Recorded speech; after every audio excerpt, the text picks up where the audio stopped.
Inaasahan naman na uunlad pa ang industriya ng pagpapanday sa Tabaco City na kilala sa kanilang mga patalim.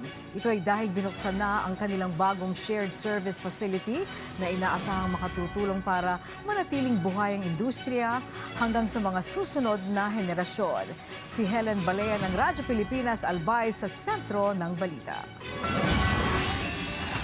Kilala ang Tabaco City sa Albay dahil sa paggawa ng mga cutlery o mga patalim gaya ng kutsilyo, samurai at tabak o mas kilala sa tawag na itak.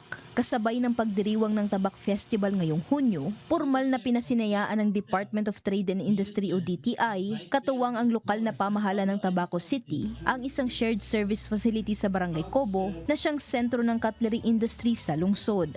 Si Tatay Edelberto na higit 5 dekada nang nagpapanday, malaki ang pasasalamat sa tulong na ito ng pamahalaan dahil mababawasan ang bigat ng kanyang trabaho sa pagbuo ng kanilang produkto.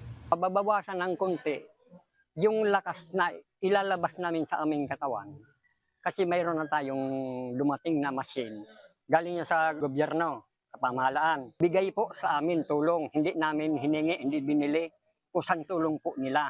Aabot kasi sa 5 milyong pisong pondo ang inilaan ng DTI para sa makabagong kagamitan. Kabilang ang 6 na set ng forging hammer machine na magpapadali ng produksyon at magpapataas ng kalidad ng cutlery at iba pang metal and crafts sa lungsod. Inaasahang mapakikinabangan ito ni Tatay Edelberto at iba pang miyembro ng Tobacco Cutlery Manufacturers Association o TACOMA. At dahil unti-unti nang nawawala ang mga magpapanday sa lungsod, paraan din ng bagong pasilidad para mahikayat ang mga kabataan na panatilihing buhay ang industriya ng pagpapanday. Tiniyak naman ng DTI na isa sa ilalim sa training ang mga gagamit ng makinarya at dadaan ng pasilidad sa safety assessment bago ito formal na buksan sa publiko.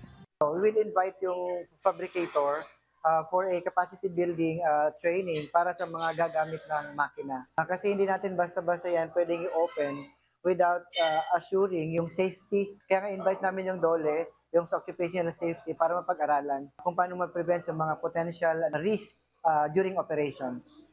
Sa pamamagitan ng mekanismo at patuloy na suporta ng pamahalaan, inaasahang mas mapapalakas pa ang industriya ng pagpapanday at patuloy na makikilala ang likha ng mga tabakenyo, hindi lamang sa iba't ibang bahagi ng Pilipinas, kundi pati sa ibang bansa. Mula rito sa Albay, para sa Integrated State Media, Helen Balea ng Radyo Pilipinas, Radyo Publiko.